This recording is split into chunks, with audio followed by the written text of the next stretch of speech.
Dasu dairy స్వప్నకి దొరకడంతో Sivanarayana కుటుంబం ముందు బయటపడ్డ గుండె పగిలే నిజం. మరిదంతా ఎలా జరిగిపోతుందో తెలుసుకోవాలనుకుంటే వీడియోని చివరి వరకు మిస్ కాకుండా అయితే చూసేయండి. అలానే జోష్న నిజ స్వరూపం సుమిత్ర శివనారాయణ తెలుసుకోవాలని కోరుకునే వాళ్ళు వెంటనే మా వీడియోనైతే లైక్ చేసేయండి. ఇక్కడ చూస్తే జోష్నకి కార్తీక్కి పెళ్ళైపోయినట్టు కలొచ్చిందని చెప్తూ ఉండగానే ఇక అదంతా పుట్టదే, నువ్వు ఏదేదో ఆలోచించకో, ఎలా అయిపోతుందని ఏదో మాట్లాడుతూ ఉంటాడు కార్తీక్. ఈ మాటలకి బాధపడుతూ వెళ్ళిపోతుంది దీప. బయటకైతే దీప దగ్గరికి వెళ్ళి ప్రతిమలాడుకుంటూ ఉంటాడు. ఇక్కడ చూస్తే శివనారాయణ సుమిత్ర దశరథుల దగ్గరికి వచ్చి దీప దగ్గరికి వెళదాం, మనం దీపకి పుట్టింటి తరపు నుంచి ఇవ్వవలసిన కానుకలు ఇవ్వాలి కదా. ఏంటత్తయ్య గారు? అవును నిజమే కదా సుమిత్ర, దీప పుట్టింటి వాళ్ళం మనమే కాబట్టి దీపకి పుట్టింటి కానుకలు అందివ్వడం కరెక్టే అని చెప్పేసి శివనారాయణ అంటూ ఉంటాడు. పిన్ని మంచి ఆలోచనే చేసింది. దీపకు పుట్టింటి తరపు నుంచి వెళ్ళవలసిన కానుకలు ఇవ్వాలి. దీపని అలా ఎలా వదిలేసుకుంటాను? నా కన్న కూతురికి ఏ అచ్చట ముచ్చట తీరకుండా వదిలేస్తే రేపొద్దున్న తండ్రిగా నా జీవితానికి అర్థం ఉండదని చెప్పి అంటూ ఉంటాడు. దశరథ అలా ఆలోచించుకుంటూ ఉంటాడు. ఇక అందరూ కూడా పూలు పళ్ళు పట్టుకొని శివనారాయణతో సహా అందరూ కూడా అక్కడ కాంచన ఇంటికి రానే వస్తారు. అలా వచ్చిన తర్వాత దీప ముందు ఎవరొచ్చారో తెలియక నువ్వు నా భర్తకి ఫోన్ చేయకు అని చెప్పి అంటూ ఉంటుంది. అందరం వచ్చామమ్మా దీప లోపలికి రండి అని చెప్పేసి పిలిచేసరికి ఇక లోపలికి వచ్చి ఏంటి పారు ఇదంతా? ఏముంది, మీ పారుకి అప్పుడప్పుడు జ్ఞానోదయం అవుతూ ఉంటుంది కదా, దీపకి పండ్లు పువ్వులు తీసుకుని వెళ్ళి దీపకు చిన్న శ్రీమంతంలా మనం జరిపించాలి, దీపక్ పుట్టింటి వాళ్ళం మనమే కదా అని చెప్పి అనడంతో ఇక్కడి వరకు రావాల్సి వచ్చింది. అయినా మేమైతే గ్రాండ్గా దీపకు ఇక శ్రీమంతం చేయాలి అనుకుంటున్నాం. ప్రస్తుతం అయితే ఇలా కానిచ్చేద్దాం, ఆ తర్వాత నెలలు నిండాక శ్రీమంతం అనేది గ్రాండ్గా చేద్దామని చెప్పి ఇక అక్కడ మీ పారిచేతం సంబరపడితే ఇక్కడి వరకు రావాల్సి వచ్చింది. దీపని చూసినట్టు ఉంటుందిలే అని చెప్పేసి ఇక మేం కూడా ఏం మాట్లాడలేదు. దీపని ప్రతిరోజు చూసేవాళ్ళం, ఇప్పుడు అక్కడికి రావడం లేదు కదా, అందుకే వచ్చాంరా, నీకేమైనా అభ్యంతరమా అని చెప్పేసి అడుగుతూ ఉంటాడు శివనారాయణ. అవును, దీపని చూసి చాలా రోజులు అయిపోయినట్టుగా ఉంటుంది. దీప ప్రతిరోజు మా కళ్ళ ముందు కనిపిస్తూ ఉండేది. అలా కనిపిస్తూ ఉంటే దీపని పెద్ద పట్టించుకునే వాళ్ళం కాదేమో, కానీ ఇప్పుడు కనిపించకపోతే ఏదో మా ఇంట్లో చాలా వెలితిగా కనిపిస్తుంది, దీపని చాలా మిస్ అవుతున్నామని చెప్పేసి చెప్తూ ఉంటారు. ఇక వాళ్ళందరూ సుమిత్రతో సహా అందరూ కూడా సరే, నా కోడలి కోసం మీ అందరూ ఇంత ప్రేమగా ఇక్కడికి వచ్చినందుకు చాలా సంతోషంగానే ఉంది. నా కోడలి కోసం, నా కోడలి కడుపులో పుట్టబోతున్న నా మనవరాలి కోసం నా పుట్టింటి వాళ్ళు ఆలోచించడం చాలా ఆనందంగా అనిపిస్తుంది. నిజంగా చాలా సంతోషంగా ఉంది. నేను ఇప్పుడే కాస్త డిసప్పాయింట్గా ఉన్నాను, కానీ మీ అందరూ వచ్చి నన్ను ఇలా ఆనంద పెడతారని అనుకోలేదు అని చెప్పేసి మీ ముచ్చట నేనెందుకు కాదంటాను. దీపకి కూడా పుట్టింటి తరపు వాళ్ళైనా అత్తింటి తరపు వాళ్ళైనా అన్నీ మనమే కదా, అందుకని దీప అచ్చట ముచ్చట తీరుస్తాను అంటే నాకేం ఎలాంటి అభ్యంతరం లేదు అని చెప్పేసి ఇక చెప్తూ ఉంటుంది కాంచన. అయితే మాత్రం కన్న తల్లిదండ్రులై ఉండి బయట వాళ్ళగా వచ్చి నీకు అన్నీ చేస్తున్నారు, ఏదో ఒక రోజు ఖచ్చితంగా వీళ్ళే నీ కన్నవాళ్ళని తెలుస్తుంది. ఆ రోజు అన్ని రకాలుగా నీకు సంతోషం దక్కుతుంది.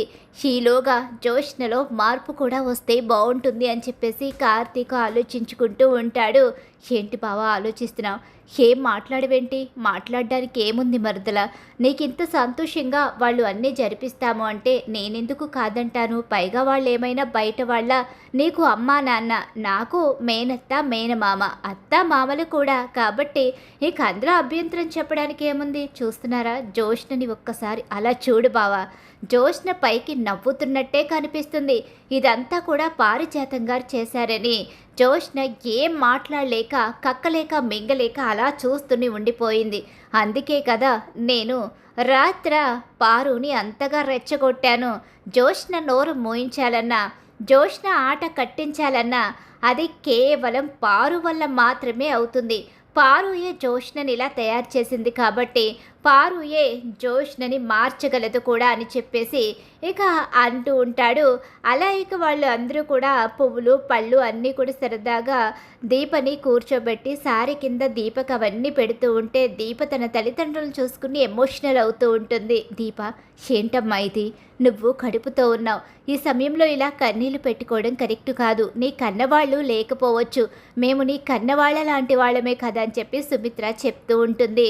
నీ కన్న తండ్రినే వచ్చానమ్మా, నీకు అన్ని రకాలుగా నేను తోడుంటాను, నా కూతుర్ని నేనెలా వదులుకుంటాను అని చెప్పేసి దశరథ అనుకుంటూ ఉంటాడు. అలా అందరూ కూడా ఆశీర్వదిస్తారు. ఇక అలా ఆశీర్వదించి అక్కడి నుంచి వెళ్ళిపోతారు. ఏంటి గ్రాని, నీకు పిచ్చి పట్టిందా? ఇదంతా ఎందుకు చేస్తున్నావో కొంచెమైనా నీకు అర్థమవుతుందా? నువ్వు అన్నీ తెలిసే చేస్తున్నావా, లేకపోతే ఏం తెలియకుండా పిచ్చి పిచ్చిగా చేస్తున్నావా? నేను అన్నీ తెలిసే చేస్తున్నాను. ఎవరేంటో, ఎవరికి ఎవరు ఏమవుతారో, అసలు ఎవరు ఎలాంటి పరిస్థితిలో ఉన్నారో ఇవన్నీ కూడా త్వరలోనే తేలుస్తాను. ఎవరిని ఏ స్థానంలో నిలబెట్టాలో నాకు తెలుసు కదా. నేను ఒకరిని అనాథని చేయాలనుకుని ఇంకొకరిని అనాథని చేశాను. నా బంధాన్ని నేను అనాథని చేసుకుంటానని అస్సలు ఊహించలేకపోయాను అని చెప్పేసి మనసులో అనుకుని ఇదంతా కూడా పైకి జోష్ని దగ్గర మాట్లాడుతుంటుంది. ఈ మధ్యకాలంలో నువ్వేమైనా జ్యోతిష్యం చెప్పడం అలవాటు చేసుకున్నావా ఏంటి? పిచ్చి పిచ్చిగా మాట్లాడుతున్నావు ఏంటి? ఎలా కనిపిస్తున్నాను నీ కంటికి? నేను నీకన్నా సీనియర్ని, గ్రానీని, కాబట్టి నాతో నేను మాట్లాడుతున్నావా? నోరు మూసుకుని ఉండు. ఎప్పుడు ఎవరికి ఏది చేయాలో నాకు తెలుసులే. త్వరలో నీకు కూడా ముడిపెట్టేస్తే నువ్వు కూడా అలా సంతోషంగా అత్తింట్లో ఉంటే మేమందరం నీ దగ్గరికి ఇలానే వస్తాం అని చెప్పేసి అంటూ ఉంటుంది. నేను ఎక్కడికి వెళతాను? నేను కూడా అదే ఇంటికి వెళతాను. ఆ దీపస్థానంలో నేనుంటాను. త్వరలోనే మళ్ళీ నా కోసం మీరు అక్కడికే వస్తారులే. ఆ దీప ఇంట్లో ఉండదు పాపం ఆ సమయానికి. ఆ విషయం మీ ఎవరికీ తెలియడం లేదు అని చెప్పేసి జోష్న అనుకుంటూ ఉంటుంది. వీళ్ళెలా ఆలోచించుకుంటూనే ఉంటారు. ఇక్కడ చూస్తే ఇక దాసు అయితే మాత్రం స్వప్న దగ్గరికి అయితే వస్తాడు. ముందు కాశీని కలుస్తాడు దాసు. ఏంట్రా స్వప్న పరిస్థితి ఏంటి? స్వప్న ఏం ఆలోచిస్తుంది? అదే ఆ అబ్బాయి వస్తే మాట్లాడుతుందా? అసలు ఏం జరుగుతుందిరా? నువ్వేం చెప్పడం లేదేంటి? ఏం చెప్పమంటావు నాన్న? స్వప్నకి పెళ్లి సంబంధం అన్నావు, సంబంధం సెట్ చేశావు, అలాగే స్వప్నని పెళ్లి చేసుకుంటానని అతనైతే చెప్తున్నాడు. నీకు ఆ విషయం తెలుసా? స్వప్న చేతికి అతను గాజులు తొడగబోతే స్వప్న నాకిప్పుడు వద్దు, నేను తర్వాత వేసుకుంటాను అని చెప్పేసి గాజులు తీసుకుంటే అతను అక్కడి నుంచి వెళ్ళిపోయాడు. కానీ ఆ గాజుల్ని స్వప్న విసిరేసి వెళ్ళిపోయింది. అప్పుడే అర్థమైంది స్వప్న మనసులో నాకింకా స్థానం ఉందని, స్వప్న మనసులో నా ప్రేమ అలానే ఉందని నాకు తెలిసింది. నా మీద స్వప్నకి ప్రేమ తగ్గలేదు.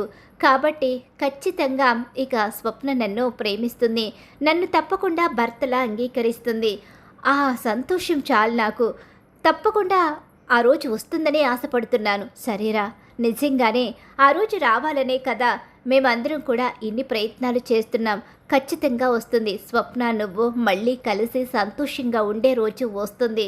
అప్పుడే కదా బావ, నేను, కావేరి చెల్లమ్మ మనస్ఫూర్తిగా ప్రశాంతంగా నిద్రపోగలం. పిల్లల కాపురాలు బాగుంటేనే పెద్దవాళ్ళు సంతోషంగా ఉంటారు అని చెప్పేసి దాసు ఒకసారి స్వప్నని కలిసి వెళ్తారని చెప్పేసి లోపలికైతే వెళ్తాడు. అమ్మ స్వప్న, ఎలా ఉన్నావమ్మా? నాకే బాగానే ఉన్నాను మావయ్య. మీరు సంబంధం తీసుకొచ్చారు కదా, ఆ అబ్బాయిని ఓకే చేశాను కదా, త్వరలోనే మా పెళ్ళంట కదా. ఏంటమ్మా ఏం మాట్లాడుతున్నావు? అదేంటి మావయ్య, మీరే కదా పెళ్లి సంబంధం తీసుకొచ్చారు, మళ్ళీ అలా అంటారేంటి? అవును, మేమే పెళ్లి సంబంధం తీసుకొచ్చాం. కానీ నేను ఆ అబ్బాయిని కాదని మళ్ళీ మీ అబ్బాయి కాశీనే ఇక నేను భర్తగా అంగీకరిస్తాననుకున్నారా? అదేం జరగదులే అని చెప్పేసి అంటూ ఉండగానే, అదేంటమ్మా? సరేలే, నీ ఇష్టం. నీ ఇష్టాన్ని కాదనే వాళ్ళు ఎవరున్నారు? నువ్వు ఏం చేసినా ఆలోచించి చేస్తావని అనుకుంటున్నాను. ఇకనైనా ఏ తప్పు లేకుండా ఆలోచించి జీవితం విషయంలో స్టెప్ తీసుకుంటే బాగుంటుంది.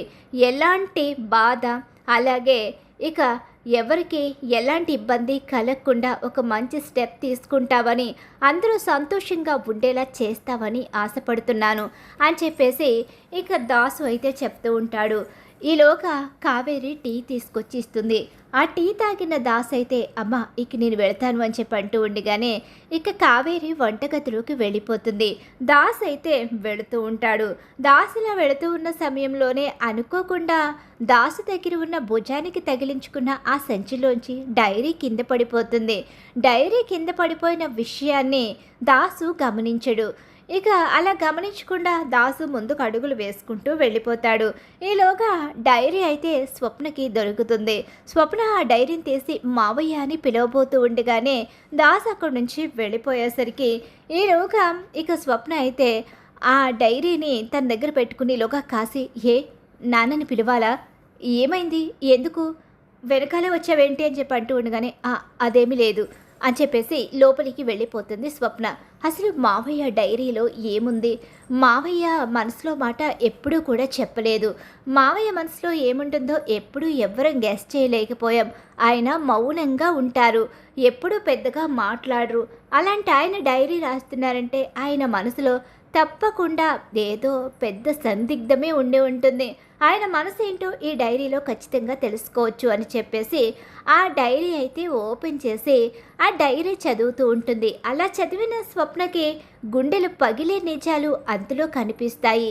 తన భార్య బ్రతికి ఉన్నప్పుడు, వాళ్ళ పెళ్లి జరిగినప్పుడు, పెళ్లి సిచ్యువేషన్ ఎలా జరిగిందో, పెళ్లి తర్వాత ఆ ఇంట్లోంచి దాసు ఎలా బయటకు వచ్చేశాడో, ఆ తర్వాత బిడ్డల్ని పారిజాతం ఎలా మార్చేసిందో, ఆ తర్వాత ఇక దాసును అసహించుకోవడంతో దాసు దూరంగా ఎలా బ్రతికాడో, నిజం తెలిసినా కూడా దాసు మౌనంగా ఎందుకు నోరు మూసుకుని ఉన్నాడో, ఆ రోజు నుంచి నిజం తెలుసుకున్న క్షణం నుంచి తన కూతుర్ని తన ఇంటికి తెచ్చుకోవడం కోసం, ఆ ఇంటి వారసురాల్ని ఆ ఇంటికి చేర్చడం కోసం ఎన్ని రకాల ఇబ్బందులు ఎదుర్కొన్నాడో, ఎన్ని మాటలు కన్న కూతురుతోనే పడ్డాడో, కన్న కూతురు చేతిలోనే చావు బ్రతుకుల మధ్య నుంచి బయటపడ్డాడో, అలాగే జోష్న తన స్థానంలో ఉండి కూడా దీపని చంపాలి అనుకునే విషయం ఒక్కొక్కటి జరిగిన సన్నివేశాలు అన్నీ కూడా తన మనసులో ఉన్న బాధ, అలాగే తన కూతురు దురుద్దేశం, తన తల్లి ద్వేషం, ఇవన్నీ కలిసి శివనారాయణ కుటుంబానికి దీపకి జరిగిన అన్యాయం మొత్తం కూడా డైరీలో అయితే ఉంటాయి. ఇలా ఆ డైరీ చదివిన స్వప్న ఒక్కసారి షాక్ అయిపోతుంది. ఇంత అన్యాయం జరిగిందా, అంటే మా వదిన ఆ ఇంటి అసలు వారసురాలు, కానీ ఆ స్థానంలో జోష్న ఉండి చివరకు వదిననే చంపాలి అనుకుంటుంది. కానీ ఈ నిజం మావయ్య చెప్పకుండా దాచిపెడుతున్నారు. దానికి కారణం కూడా అన్నయ్య వదిన అని ఇందులో క్లియర్గా ఉంది. అన్నయ్య నిజాన్ని చెప్పనివ్వడం లేదు. ఇప్పుడు ఇక అక్కడ సుమిత్ర అత్తకి ఆరోగ్యం బాగానే ఉంది. ఇంకా కూడా నిజం చెప్పకపోతే, ఇన్నేళ్లు గడిచినా ఆ నిజం బయటపడకపోతే రేపన్న రోజు ఎలాంటి పరిస్థితులు వస్తాయో తెలియదు. ఆ రోజు నిజం చెప్పే సిచ్యువేషన్ ఉంటుందో లేదో కూడా తెలియదు. నిజం వాళ్ళతోరాగా తెలియకపోతే ఏముంది, సాక్ష్యం నా చేతిలో ఉంది. ఈ సాక్ష్యాన్ని తీసుకుని వెళ్ళి వాళ్ళ చేతిలో పెడితే పారిజాతం అలాగే తన మనవరాలు జోష్న ఎలాంటి వాళ్ళో ఆ కుటుంబం తెలుసుకుంటుంది. అన్న వదళ్ళు ఇద్దరూ కూడా ఆ ఇంటి పని మనుషులుగా బ్రతుకుతూ ఎన్ని కష్టాలు ఎదుర్కొంటున్నారో నాకు తెలుసు.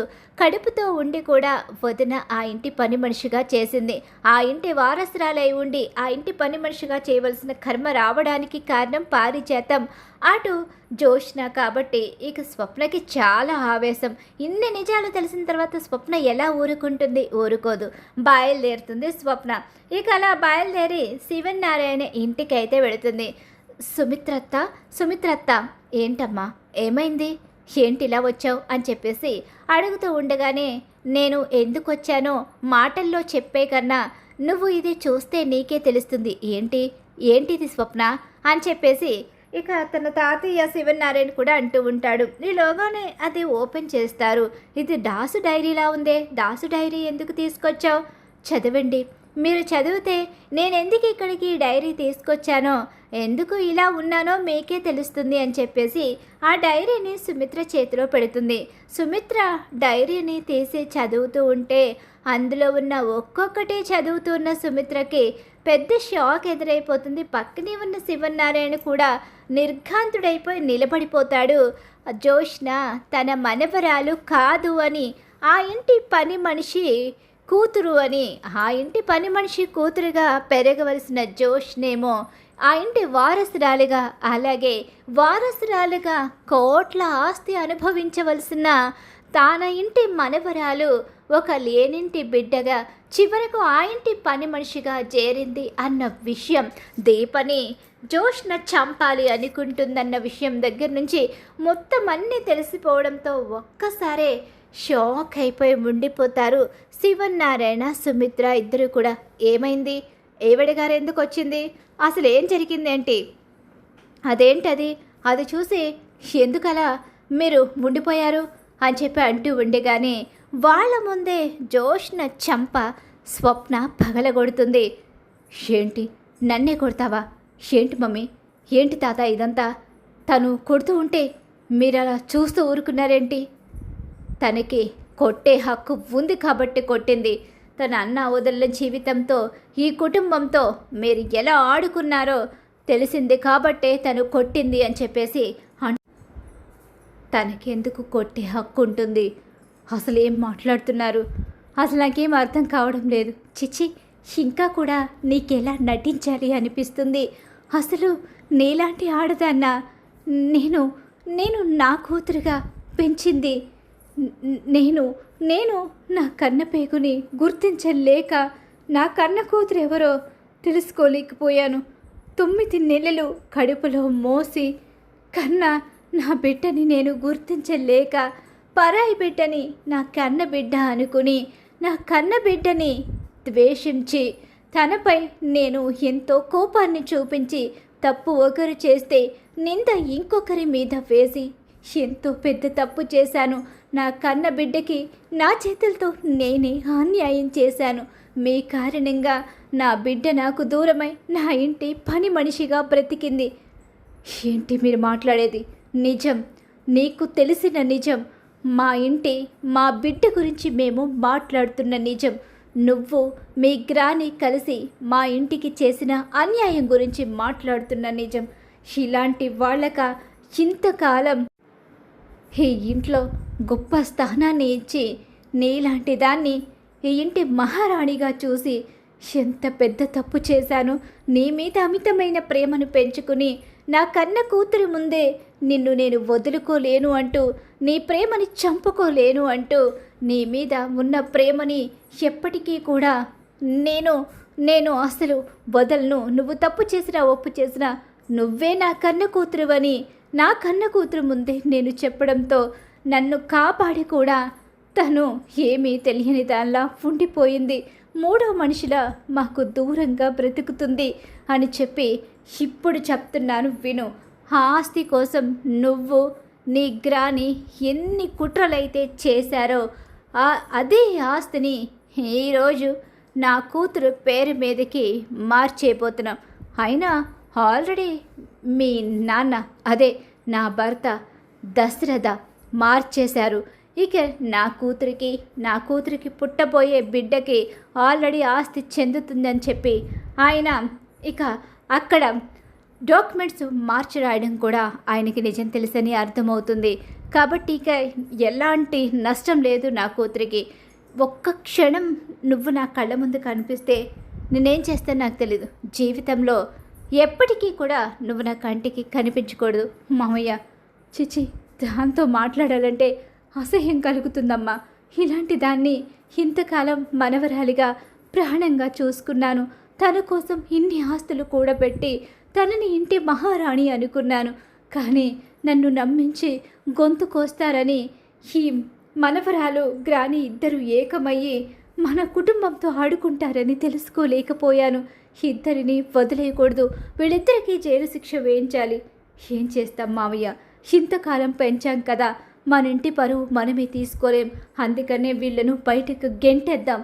వీళ్ళను బయటకు గెంటించేసి మన ఇంటి మహారాణిని మనం తెచ్చుకుందామని చెప్పేసి ఇక జోష్నని అలాగే పారిజాతాన్ని ఇంట్లోంచి వెళ్ళిపోమంటూ ఊహించని షాక్ అయితే ఇస్తుంది సుమిత్ర. అయితే కంటికి కనిపిస్తే మాత్రం ఏం చేస్తానో ఇక నాకైతే మాత్రం తెలియదు, నిజంగానే జైల్లో పెట్టించే పరిస్థితి వస్తుంది అని చెప్పేసి జోష్నను బెదిరించడంతో జోష్నికి ఏం మాట్లాడలేక నిజం బయటపడిపోవడంతో ఇక మరో మాట మాట్లాడే అవకాశం లేక ఆ ఇంటి మహారాణిగా కార్తీక్ భార్యగా బ్రతకాలని చాలా కలలు కంటున్న జోష్నకైతే చాలా పెద్ద షాక్ ఎదురవుతుంది. నిజం ఎప్పుడైతే స్వప్న బయట పెడుతుందో దాంతో మరి ఖచ్చితంగా రాబోయే కథలు ఇలా అయితే జరగబోతుంది. ఇలానే జరగాలని మీరు కోరుకుంటున్నారా? అయితే వీడియోని తప్పకుండా లైక్ చేయండి. మీరు ఇచ్చే ఒక్క లైక్ సపోర్ట్ అండి ఎంకరేజ్మెంట్గా ఉంటుంది.